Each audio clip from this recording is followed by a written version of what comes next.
नमस्कार, मैं हूं मनोज बनू। आप देख रहे हैं इंडिया न्यूज। आंकड़े हमारे फैसला आपका में आप सभी का स्वागत है। महाराष्ट्र में आज का दिन ऐतिहासिक है क्योंकि 20 साल बाद आज फिर उद्धव ठाकरे और राज ठाकरे एक मंच पर साथ दिखे हैं।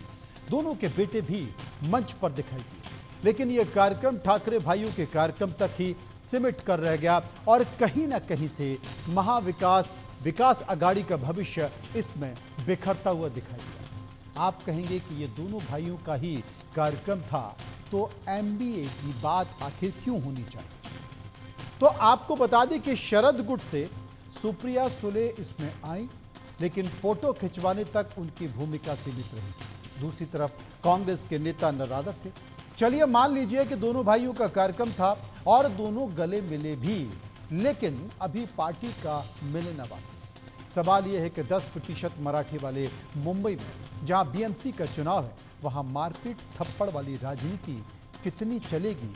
हिंदी विरोध से दोनों भाइयों की बात कितनी बनेगी? राज ठाकरे अगर राजनीतिक तौर पर उद्धव से मिलेंगे तो ये बड़ा कद भी चाहेंगे, उन्हें फिर कौन सा पद दिया जाएगा? ये भी समझिए कि 2024 के चुनाव में उद्धव मुस्लिमों से नजदीक होकर कुछ सीटें भी हत्या चुके हैं और राज ठाकरे मस्जिदों से लाउड स्पीकर हटवाने की बात कर चुके हैं। कुल मिलाकर मिलन में उद्धव और एमबीए के लिए धर्म संकट दिखता है। इधर दो भाइयों के मिलन में उद्धव ठाकरे ज्यादा उत्साहित दिख रहे हैं। इसकी वजह भी शिंदे की बगावत से उनकी पार्टी कमजोर हो गई और विधानसभा चुनाव में मराठी मुद्दा नहीं होने से वो हार गई। राज ठाकरे की पार्टी तो शून्य पर सिमट गई, खुद उनका बेटा चुनाव हार गया। ऐसे में दोनों को एक दूसरे की जरूरत है और इसी के इर्द गिर्द हमने एक रिपोर्ट तैयार की है, गौर से देखिए।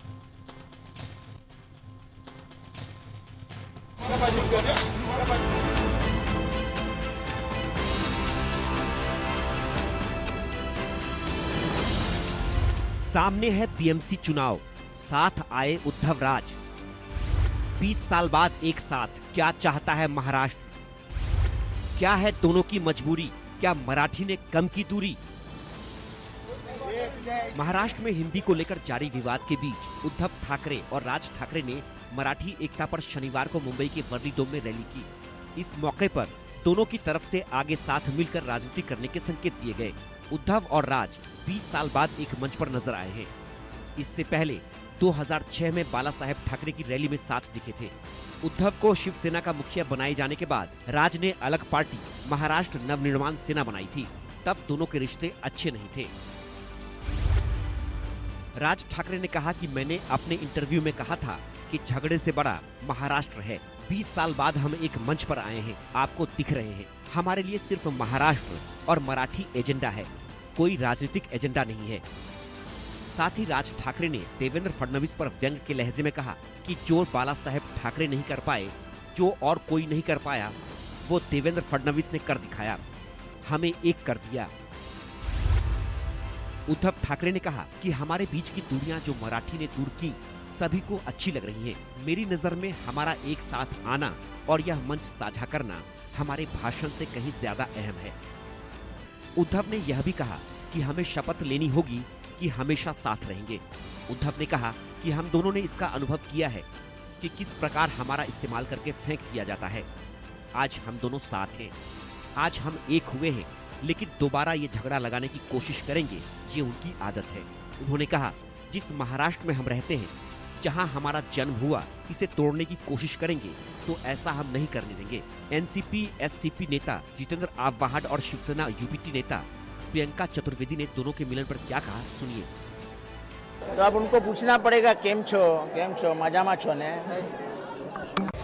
साहब बार बार बोल ही रहे थे उद्धव साहब, तो उम्मीद है कि दोनों भाई समझेंगे कि अभी समय की मांग ये है कि दोनों एक साथ आएं, दोनों महाराष्ट्र का हित साथ में रखें और मुंबई कर के दिलों में जो था आज आपको इस हॉल में गूंजता हुआ दिखा रहा है। महाराष्ट्र में 20 साल बाद उद्धव ठाकरे और राज ठाकरे की मिलन के संकेत क्या हैं? शिंदे, कांग्रेस, बीजेपी के लिए इसके मायने क्या हैं? इसे समझिए। दरअसल महाराष्ट्र में महाविकास आघाड़ी का भविष्य अब ठाकरे भाइयों के संबंधों पर निर्भर है। आगामी बीएमसी चुनावों में दोनों भाइयों के एक मंच पर आने से बड़ा फर्क पड़ सकता है। दोनों ही भाइयों के सितारे विधानसभा चुनाव में गर्दिश में चले गए। आगामी चुनाव में यह बहुर सकते हैं। जब दोनों भाइयों की किस्मत बहुरेगी तो जाहिर तौर पर बीजेपी, शिवसेना, शिंदे को नुकसान हो सकता है। Bureau report, India news.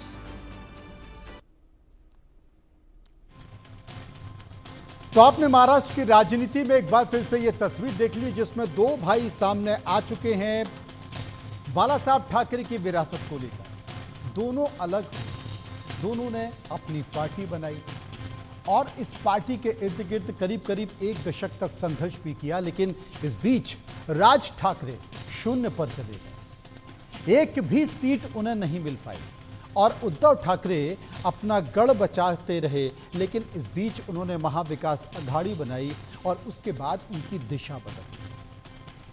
Marathi अस्मिता इनके जहन में आई और उन्हें लगा कि क्यों ना दोनों ठाकरे भाई एक मंच पर फिर से आ जाएं और खोई हुई राजनीतिक विरासत को बचा सकें, और यही कारण हुआ कि यह तस्वीर आपको दिखाई दे रही। लेकिन असर क्या होगा? क्या वाकई महाराष्ट्र की गद्दी पर एक बार फिर से इन दोनों ठाकरे बंधुओं का कब्जा होगा? बाकी तमाम राजनीतिक पार्टियां पीछे छूट जाएंगी? इसी के इर्द गिर्द हमने एक सर्वे कराया, सर्वे में कुछ सवाल पूछे हैं। वो सवाल आपके सामने। पहला सवाल, महाराष्ट्र में उद्धव और राज के साथ आने से क्या होगा? 21% लोगों ने कहा ठाकरे परिवार की ताकत पड़ेगी। 41% लोगों ने कहा बीएमसी चुनाव में उद्धव राज को फायदा होगा। 33% लोगों ने कहा दोनों को कोई फायदा नहीं होगा और 5% इस पर कुछ भी कहना नहीं चाहते। सर्वे का एक और सवाल, क्या उद्धव और राज का गठजोड़ महाराष्ट्र की सियासत बदल सकता है? 67%, 67% लोगों ने कहा हां बिल्कुल बदल सकता है। 33% लोगों ने कहा नहीं बदल सकता। ये 2 सवाल। कुछ मेहमान मेरे साथ हैं, उनसे चर्चा करेंगे, समझने की कोशिश करेंगे। रमन मलिक बीजेपी नेता मेरे साथ होंगे, संजय द्विवेदी प्रवक्ता शिवसेना उद्धव ठाकरे मेरे साथ होंगे और एमएनएस नेता समीर नामदेव थिगड़े मेरे साथ होंगे। सरकार अभी इस वक्त बीजेपी की है।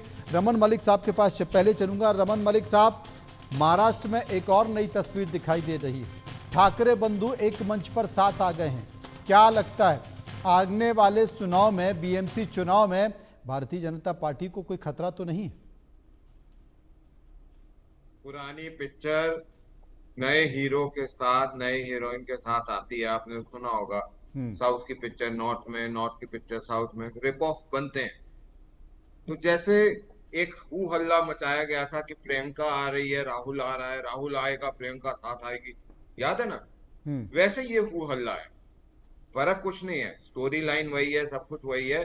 नेपोटिज्म की दोनों परिवारवाद की पहचान पत्र हैं।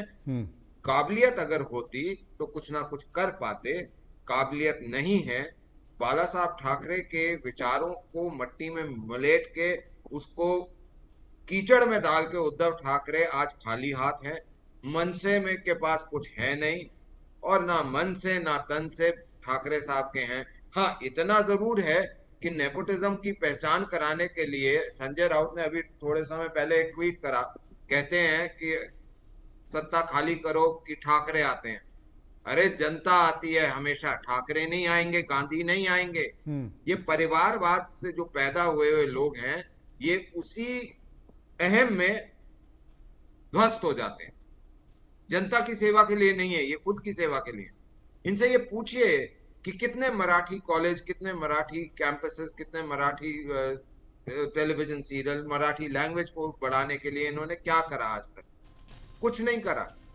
क्या इन्वेस्टमेंट करी मराठी के अंदर? कुछ नहीं करी। सरकार में आएंगे तो करेंगे। क्यों? आपके पास अपना धन कम है। आप तो एक टॉर्च बेयरर है ना मराठी के। आप मराठी के टॉर्च बेयरर नहीं है, आप गुंडागर्दी के टॉर्च बेयरर है। अगर किसी ने मराठी नहीं बोली तो क्या वो आपसे संवाद नहीं कर सकता? नहीं, कह दिया ना, उसने आपका अपमान कर दिया। रमन मलिक साहब, उद्धव ठाकरे ने कह दिया कि मराठी के लिए अगर हम गुंडे हैं तो गुंडे हैं। संजय द्विवेदी मेरे साथ मौजूद, तमाम सवालों को जवाब दे लेंगे। गुंडों का इलाज एक ही होता है। पिछली तरफ जब पुलिस लठ मारती है तो गुंडे जो हैं वो इंसान के बजाय बंदर बन जाते हैं। मतलब रमन मलिक साहब का ये कहना है, संजय द्विवेदी साहब, कि अगर आप गुंडे हैं तो फिर इलाज लठ से ही होगा। मनोज जी, मैं भी सुन रहा था रमन जी का मैं भाषण, परिवारवाद से बड़ा भयंकर व्याख्या की। 30 साल तक परिवारवाद के साथ रहे हैं। अभी लोकसभा चुनाव में राज ठाकरे जी का समर्थन लिया था। विधानसभा में उनकी लड़के की सीट पे चल रहा था कि था समर्थन देना है, लेकिन अभी तक फैसला नहीं हो पाया। कोई बात नहीं। मैं जो कहना चाह रहा हूँ, जो बात मेन बात है कि जो भाषा विवाद कहाँ से उठा, भाषा विवाद उठा है भाई तमिलनाडु में आप नहीं लगा पाए, गुजरात में नहीं लगा पाए। गुजरात में मोदी जी हिंदी बोल रहे थे, वहां की पब्लिक ने कहा नहीं आप गुजराती में बोलिए, वहां नहीं लगा पाए। आसाम में नहीं लगा पाए, जहां जहां की सरकारें हैं वहां नहीं लगा पाए। आप यहाँ लेके आए, अच्छी बात है। आपने 1 से 5 तक हमारा शिवसेना या मनसे का विरोध हिंदी भाषा से नहीं है। उसका कारण है कि हिंदी भाषा का हम विरोध कैसे कर सकते हैं। हिंदी भाषा कम से कम 80% लोग वहां बोलते हैं, लगभग 45% लोग वहां पे हैं उत्तर भारतीय, तो मराठी भी हिंदी बोलने लगे हैं। ऐसा नहीं हिंदी नहीं बोलते हैं, या उत्तर भारतीय मराठी बोलने लगे हैं, मराठी बोल रहे हैं। तो विरोध जो था, इनका जो विरोध मेन था वो था कि साहब जबरदस्ती 1 से 5 तक विद्यार्थी पढ़े कि क्लास में पढ़े। लेकिन आप मुझे एक चीज बता दीजिए मनोज जी, क्या 1 से 5 तक न पढ़ के भी आज 80% जो लोग हिंदी बोल रहे हैं वो कैसे बोल रहे हैं? तो इसके पीछे क्या कारण है? आपने लगाया GR 1 लगाया आपने कि साहब नहीं हिंदी भाषा पढ़ाई जाएगी, वैकल्पिक है जो भी है आपने लगाया। वो आपके प्रवक्ता लोग इसके बखान करते रहे। जैसे आपको मालूम होगा 3 काले कानून का हम लोग विरोध कर रहे थे, इनके प्रवक्ता पर बखान कर रहे थे। आखिर में 700 लोग जब बलिदान हो गए तो प्रधानमंत्री ने उसे वापस ले लिया। वही हाल यहाँ हुआ, हमारे माननीय फडणवीस जी ने ये वापस रद्द कर दिया, वापस ले लिया। तो वापस क्यों ले लिया मैं अभी तक नहीं समझ पा रहा हूँ। अगर आपने लगाया था, आपने एक बात बताइए, BMC चुनाव, तो BMC चुनाव के लिए हिंदी भाषा के इन्होंने प्रयोग किया। 1 से 5 तक हम लगाएंगे, हमारे वोट बढ़ जाएंगे। लेकिन आप विपक्ष को दे रहे हैं कि विपक्ष ने मुद्दा क्यों उठाया? भाई क्यों नहीं उठाएगा? आपकी सरकार की गलत नीतियों का विरोध करने के लिए ही विपक्ष बना है। आज आपके पास जो मुद्दे थे, 25 लाख नौकरी का मुद्दा था, लाडली बहनों को 2100 रुपए देने का मुद्दा था। आपने लाडली बहनों सर्वे के 2 सवाल और बचे हैं। सर्वे के 2 सवाल और हमने जो लोगों से पूछे एक बार उन पर भी चर्चा कर लेते हैं। सर्वे का एक और सवाल हमने लोगों से पूछा, क्या उद्धव और राज के साथ आने के बाद उत्तर भारतीयों पर हमले बढ़ जाएंगे? 48% लोगों ने कहा बढ़ जाएंगे, 45% ने कहा नहीं बढ़ेंगे और 7% कह रहे थे कुछ कहा नहीं जा सकता। सर्वे का एक और सवाल जो हमने लोगों से पूछा, जो बाला साहब ठाकरे नहीं कर पाए वो देवेंद्र ने कर दिखाया। राज ठाकरे के इस बयान के मायने क्या है? 12% लोगों ने कहा एनडीए के साथ जाने का संकेत था, 21% लोगों ने कहा बीजेपी से रिश्ता मजबूत करना, 57% लोगों ने कहा महाराष्ट्र की सत्ता में वापसी और 10% लोग कह रहे थे कह नहीं सकते। हमारे मेहमान एक और जुड़ गए हमारे साथ, उनसे भी चर्चा करेंगे। और जैसे कि भारतीय जनता पार्टी के नेता रमन मलिक साहब हमारे साथ मौजूद हैं। रमन मलिक साहब, मंच पर दोनों साथ आ चुके हैं, लेकिन सबसे बड़ा सवाल है कि किसके पास क्या पद होगा। मंच पर तो आप एक साथ दिख रहे हैं, जुड़ गए हैं, लेकिन क्या आपके मन जुड़ पाएंगे? इसके लिए अभी इंतजार करना पड़ेगा। देखिए, मन जोड़ें या व्यवस्था के अंदर तन जोड़ें, ये उनका व्यक्तिगत एक विषय है। वो विषय सामने नजर आया जब सुप्रिया जी जिस प्रकार से लाना चाह रही थी और जो हुआ वहां पे, वो देख के आपको भी बॉडी लैंग्वेज से पढ़ सकते हैं। बहरहाल वो हमारा विषय नहीं है। विषय हमारा महज इतना है कि आप एक परिवारवाद की बात आ गई और दूसरी बात आती है जबरदस्ती किसी के ऊपर भाषा थोपना। देखिए, भाषा अगर आपको नहीं समझ में आती, हिंदी, कोई हिंदी बोल रहा है तो आप उसको मारने पीटने चले जाएं, ये संविधान में कहीं नहीं लिखा हुआ। ये इंडी अलायंस के लोग जो बार बार संविधान की दुहाई देते हैं, वो आज जब संविधान को तोड़ के मारपीट करके बोलने और उनके शीर्ष नेता बोलते हैं कि जी हम गुंडे तो गुंडे सही, तो फिर बाकी देश भी देख रहा है महाराष्ट्र के अंदर कितना किसका फाइनेंशियल योगदान है, कितना किसका रीजनल योगदान है, क्या डेमोग्राफिक है पॉपुलेशन की, वो सबको पता है। अगर आपके 10 प्रमुख शहर लिए जाएं तो उनमें से 5 शहर ऐसे हैं जिनके अंदर बाहर के लोग प्रमुखता से हैं वहां पे। क्या नहीं, उनका योगदान महाराष्ट्र के अंदर कुछ नहीं है? मलिक साहब, तमाम सारी बातों के बीच उद्धव ठाकरे कहते हैं कि साहब ये आएंगे, खाकर यहाँ से चले जाएंगे, हमें हिंदी और हिंदुस्तान तो मान्य है लेकिन हिंदी मान्य नहीं है। और तमाम सारी बातों के बीच जो संकेत दिए हैं वो संकेत सीधा सीधा ये है कि अब उन दोनों का टारगेट बीजेपी है और कोई नहीं। मरता क्या ना करता, अपने अस्तित्व को बचाने की लड़ाई है साहब। अगर आपका बिजनेस खत्म हो रहा है तो आप कोशिश तो करेंगे ना कि आप अपने बिजनेस को बचाएंगे। ये इनका फैमिली बिजनेस है, ये सेवा नहीं है। क्योंकि अगर सेवा होती तो ये संजय राउत ये ना कहते कि हट सत्ता खाली करो कि ठाकरे आते हैं। क्यों ये नहीं बोल सकते थे कि सत्ता खाली करो मराठी मानुस आता है? ये भी तो बोल सकते थे ना। लेकिन चाटुकारिता और नेपोटिज्म की जो ये पैदाइश है, ये कुछ नहीं करेंगे। ये इसी तरीके से करेंगे, चाहे वो प्रियांक खड़गे हों, चाहे वो ये लोग हों। ये एक जैसे नेता है। इनके लिए देश का हित, इनके लिए प्रदेश का विकास नहीं मायने रखता, इनका सिर्फ अपना अस्तित्व मायने रखता है। तो अगर सेल्फ पॉलिटिक्स करनी है और राज करने की नीति नहीं बनानी तो उसमें फर्क होता है, और यही फर्क होता है। संजय द्विवेदी साहब, हाल ही में विधानसभा चुनाव हुए। विधानसभा चुनाव में आपने देखा कि राज ठाकरे अपने बेटे की सीट तक नहीं बचा पाए। उद्धव ठाकरे सत्ता से बेदखल हो गए और भारतीय जनता पार्टी को या गठबंधन को अपार सफलता मिली। अगर कहें तो बीजेपी बहुत मजबूत स्थिति में दिखाई दी है। उन्हें मराठियों का भी वोट मिला, गैर मराठियों का भी वोट मिला। अब अगर ये समीकरण है तो इसका मतलब लोगों का भरोसा है, और चाहे वो राज ठाकरे हो या उद्धव ठाकरे हो, लोगों का भरोसा डगमगाया है। देखिए मनोज जी, जीत हार के विषय में चर्चा तो हम कर नहीं सकते हैं। 5 लाख वोटर बढ़े थे लोकसभा चुनाव में, 40 लाख वोटर बढ़ गया विधानसभा चुनाव में, तो जीत हार की चर्चा नहीं कर सकते हैं।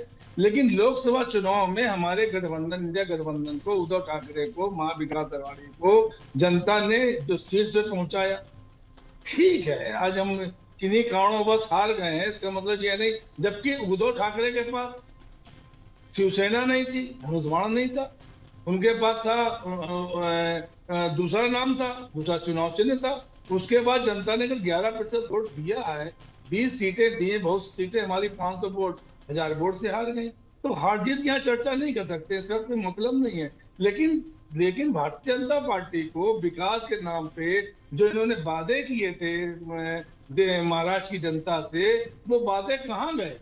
आज इन्होंने जबरदस्ती भाषा विवाद बना दिया। भाषा विवाद बनाया किसने? अभी रमन साहब हमारे बीजेपी प्रवक्ता बड़ी लंबी चौड़ी आंक रहे हैं, पुराने पिक्चर। अरे भैया, पुरानी पिक्चर नहीं है ये, अभी लोकसभा चुनाव में ऑफिशियल पिक्चर चल रही थी। अब अगर वो हमारे साथ आए, हमारे मन साझा किया है, तो हम मन से, आप भी तो गठबंधन करते हैं, कभी पीडीपी से गठबंधन करते हैं, जेडीयू का डीएनए टेस्ट कराते हैं नीतीश कुमार जी का, लेकिन हमको डीएनए टेस्ट नहीं करा रहे। मन से उनकी अलग पार्टी, शिवसेना यूवीटी अलग पार्टी। हमने गठबंधन अगर होता भी है तो इस नाम से गठबंधन होता, न तन ढकने की जरूरत है, न मन ढकने की जरूरत है। ढकने की जरूरत है अपने विचार, कॉमन मिनिमम प्रोग्राम, जनता का, महाराष्ट्र की जनता का हम कैसे विकास करें। आप खुद सोच लीजिए, आपको सीट, आप 5 साल आप चलाइए, अगले 5 साल बाद आपको मालूम चल जाएगा क्या होगा क्या नहीं होगा। लेकिन बात इसकी नहीं, जनता एक साथ नहीं रहती है। लोकसभा चुनाव में हरा दिया, विधानसभा में 1 माह सीट थी लोकसभा की, और वो कांग्रेस को जिता दी। क्यों जिता दी भाई? तो बात इसकी नहीं होती है यहाँ पे कि आप क्या बात कर रहे हैं क्या नहीं कर रहे। आज जिस तरह से भीड़ थी, जिस तरह से महाराष्ट्र की जनता ने आशीर्वाद दिया माननीय उद्धव ठाकरे, राज ठाकरे को, वो देखने का विषय है। वो कोई धोखे लाई हुई भीड़ नहीं थी, वो अपने आप सब लोग आए थे। महाराष्ट्र की जनता अपने आप आई थी, उसमें उत्तर भारतीय भी शामिल है, मराठी मानुस भी शामिल है। सब एक साथ आए, उन्होंने दोनों लोगों का सुना और उन्होंने प्रशंसा जाहिर की। आपने रद्द कर दिया। आपने जब इतना अच्छा कानून था, जब 1 से 5 तक आप कह रहे साहब हिंदी भाषा से मतलब हमें ऐसा नहीं है, तो आपने क्यों रद्द कर दिया? आपको रद्द नहीं करना चाहिए। रद्द करने के बाद आप, रमन मलिक जी अभी ये नहीं बता पाए कि आखिरकार ये रद्द क्यों जीआर हो, इस जीआर रद्द होने के पीछे क्या कारण है। तो जब कारण आप नहीं बता पा रहे हैं और आप कह रहे मन से और शिवसेना विरोध ना करे, यूवीटी क्यों ना विरोध करे भाई आपकी गलत नीतियों का? क्या गलत नीतियां आपकी चलती रहें? आप नीतियों के साथ साथ कहीं ना कहीं वोट परसेंटेज भी मायने रखते हैं। रमन मलिक साहब, 40% वोट हैं मराठाओं के, 20% मुस्लिमों के। इसके साथ साथ शरद पवार की पार्टी शिंदे, जो कि अभी भारतीय जनता पार्टी एनडीए के साथ मौजूद हैं, और वो भी कभी कभी बीच बीच में हल्की हल्की तल्खियों की लाइन बोलते रहते हैं। आने वाले समय में मुझे लगता है कि बीएमसी के चुनाव परिणाम एक बड़ा संकेत देने जा रहे हैं। बीएमसी के लिए मैं बता दूं, थोड़ा मैं टोकूंगा आपको। हाँ, बीएमसी बोलिए। में भारतीय जनता पार्टी ने शिवसेना को समर्थन दिया था। क्यों समर्थन दिया था भाई? 30 साल तक हमारे अभी पिछले चुनाव बीएमसी जो हुआ है, जिसके बाद चुनाव नहीं हुए, उसमें शिवसेना का बीजेपी ने समर्थन दिया था। क्यों समर्थन दिया था भाई? आपने खोखा बांट के गद्दारों को अपने साथ लेंगे, शिवसेना बांट दी, संविधान की तो आप हत्या ऐसे ही कर दी। वो तो राजनीति है कहाँ लिखा हुआ है रमन कि मलिक साहब, विधायक- राजनीति में सब चलता है। देखिए, सबसे पहली बात, जहां 40% मराठाओं की आप बात कर रहे हैं, वहीं 40% मराठाओं में लोगों ने भर भर के भाजपा को वोट दिया। ऐसा नहीं है कि नहीं दिया, सिर्फ इनको मिला हो ऐसा नहीं। देवेंद्र भाई क्या है क्या नहीं है हम उसकी बात ना करें, क्योंकि सबको पता है कि अगर मराठा ठाकरे साहब हैं तो देवेंद्र भाई। तो जातिवाद की पॉलिटिक्स करने से ज्यादा अच्छा ये है कि आप अपने कार्यों को बात करें, अपने कर्मों की बात करें। अगर आपको कोई रूल हटाया या नहीं हटाया उसकी बात आप बाद में करिए, लेकिन पहले जवाब ये दीजिए कि लोगों को सड़क चलतों को थप्पड़ मारना, आपके लोग टीवी पे आके बोलते हैं, इन्हीं एंकर और मेरे साथ बोलते थे हम कान के नीचे लगाएंगे। ये जो कान के नीचे लगाने की प्रवृत्ति है, अगर ये सोचिए कि दूसरे प्रदेश के लोग आपको यही बात बोलना शुरू कर दें और आप भी वहां हैं, आप पता नहीं कितनी मराठी बोलते होंगे, नहीं बोलते होंगे, मेरे को नहीं पता, मेरे को तो भाषा नहीं आती मराठी, इसलिए मैं मराठी भाषा के लिए कोई गलत नहीं बोलता, लेकिन ये मराठी भाषा के ऊपर जो दुकान चलाने वाले लोग हैं, टपरी लगा रहे हैं, इनके लिए मैं जरूर बोल सकता हूँ कि आप भाषा की खूबसूरती को डेवलप करिए। आप भाषा के अंदर उन लोगों को, प्रतिभा वाली लोगों को आगे लाइए ना, जो कविताएं लिखते हैं, नाटक लिखते हैं, जो इतिहास लिखते हैं, जो स्कूल चला सकते हैं, जो स्कूल बना सकते हैं, जो मराठा इतिहास पढ़ा सकते हैं। आप उनको सामने लेकर आइए, उनको शोभित करिए, उनको बढ़ाइए। लेकिन आप लोगों के कान के नीचे थप्पड़ जब मारना शुरू करते हैं तो ये आपका दिखाता है कि आप गुंडे हैं। दूसरा ये दिखाता है कि हैं। और रमन मलिक साहब, उन्होंने उन्होंने कह भी दिया कि हमें गुंडा होने पर फर्क है, अगर मराठी के साथ खिलवाड़ होगा, अगर लोग हमें गुंडागर्द कहते हैं तो ये गुंडागर्दी हमें पसंद है, हमें स्वीकार है। फक्र मनोज जी, हाँ मनोज जी, न्याय संहिता के अंदर मनोज जी, संजय जी, आज राज ठाकरे जी जो हैं शिवसेना यूपीटी के साथ आ गए, तब उनको पूरी गुंडई दिखाई पड़ रही है। और जब लोकसभा चुनाव में इनके साथ में थे, उन व्यक्तियों की बात सुन लीजिए, सुन रमन जी, सुन लीजिए, ध्यान बात कर रहा हूँ। नहीं सुन लीजिए, करते हैं आप सुन लीजिए, मैं तो आप भी नहीं सुन लीजिए, मैं सुन लीजिए, आप जो गुंडागर्दी की मैं समझ गया, ये विवाद ऐसे ही चलता रहेगा। बहुत बहुत शुक्रिया करूंगा दोनों मेहमानों का जो मेरे साथ इस मुद्दे पर चर्चा कर रहे थे। रुकेंगे यहाँ पर कुछ पलों के लिए, वापस आएंगे तो बात करेंगे कुछ और खबरों की और उस विवाद की जो नेम प्लेट से जुड़ा।